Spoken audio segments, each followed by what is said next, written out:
دوستوں، سبا عرب کا ایک قبیلہ ہے جو اپنے مورث اعلیٰ سبا بن یجشم بن یارب بن قطان کے نام سے مشہور ہے۔ اس قوم کی بستی یمن میں شہر صنعا سے 6 میل کی دوری پر واقع تھی۔ اس شہر کی آبادی، آب و ہوا اور زمین اتنی صاف اور اس قدر لطیف و پاکیزہ تھی کہ اس میں مچھر نہ مکھی، نہ سانپ، نہ بچھو۔ موسم نہایت معتدل، نہ گرمی نہ سردی۔ یہاں کے باغات میں کثیر پھل آتے تھے۔ جب کوئی شخص سر پر ٹوکرا لیے گزرتا تو بغیر ہاتھ لگائے قسم قسم کے پھلوں سے اس کا ٹوکرا بھر جاتا۔ غرض یہ کہ قوم بڑی فارغ البالی اور خوشحالی میں امن و سکون اور آرام و چین سے زندگی بسر کرتی تھی، مگر نعمتوں کی کثرت اور خوشحالی سے ان لوگوں کو سرکش کر دیا۔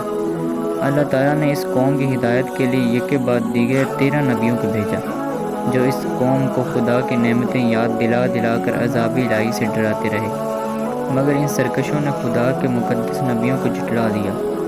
اور اس قوم کا سردار، جس کا نام حماد تھا، وہ اتنا متکبر اور سرکش آدمی تھا کہ جب اس کا لڑکا مر گیا تو اس نے آسمان کی طرف تھوکا اور اپنے کفر کا اعلان کر دیا، اور اعلانیہ لوگوں کو کفر کی دعوت دینے لگا، اور جو کفر کرنے سے انکار کرتا اس کو قتل کر دیتا، اور خدا تعالیٰ سے نبیوں سے نہایت ہی بے ادبی اور گستاخی کے ساتھ کہتا تھا کہ آپ لوگ اللہ تعالیٰ سے کہہ دیجئے کہ وہ اپنی نعمتوں کو ہم سے چھین لے۔ جب حماد اور اس کی قوم کا طغیان و عصیان بہت زیادہ بڑھ گیا تو اللہ تعالیٰ نے اس قوم پر سیلاب کا عذاب بھیجا، جس سے ان لوگوں کے باغات، اموال، مکانات سب غرق و فنا ہو گئے، اور پوری بستی ریت کے تودوں میں دفن ہو گئی، اور اس طرح یہ قوم برباد ہو گئی۔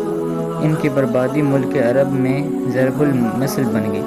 عمدہ اور لذیذ پھلوں کے باغات کی جگہ چھاؤں اور جنگلی بیروں کے خاردار اور خوفناک جنگل اگ گئے، اور یہ قوم عمدہ اور لذیذہ پھلوں کے لیے ترس گئی۔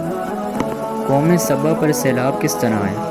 قوم سبا کی بستی کے کنارے پہاڑوں کے دامن میں بند باندھ کر ملکہ بلقیس نے 3 بڑے بڑے تالاب اوپر نیچے بنا دیے تھے۔ ایک چوہے نے اللہ تعالیٰ کے حکم سے بند کی دیوار میں سوراخ کر دیا، اور وہ بڑھتے بڑھتے بہت بڑا شگاف بن گیا، یہاں تک کہ بند کی دیوار ٹوٹ گئی اور ناگہاً زوردار سیلاب آ گیا۔ بستی والے اس سوراخ اور شگاف سے غافل تھے اور اپنے گھروں میں چین کی بانسری بجا رہے تھے کہ اچانک سیلاب کی دھاروں نے ان کی بستی کو غارت کر ڈالا، اور ہر طرف بربادی و ویرانی کا دور دورہ ہو گیا۔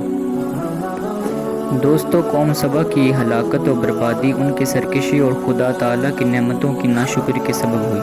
ان کی بدعمالیاں اور خدا تعالیٰ کے نبیوں کے ساتھ بے ادبیاں اور گستاخیاں جب بہت بڑھ گئیں تو خدا تعالیٰ کا قہر و غضب عذاب بن کر سیلاب کی صورت میں ان پر آیا، اور اس سیلاب نے ان کو تباہ و برباد کر دیا۔ سچ ہے کہ نیکی کا اثر آبادی اور بدی کا اثر بربادی ہے، لہٰذا ہر نعمت پانے والی قوم کو لازم ہے کہ خدا کی نعمتوں کا شکر ادا کرے اور سرکشی اور گناہ سے ہمیشہ کنارہ کشی رکھے، ورنہ خطرہ ہے کہ عذاب الہی نہ اتر پڑے، کیونکہ جو قوم سرکشی اور بدعمالی کو اپنا طریقہ کار بنا لیتی ہے، اس کا لازمی اثر یہی ہوتا ہے کہ وہ قوم عذاب الہی کی مار سے برباد اور اس کی آبادیاں تہس نہس ہو کر ویران نہ بن جاتی۔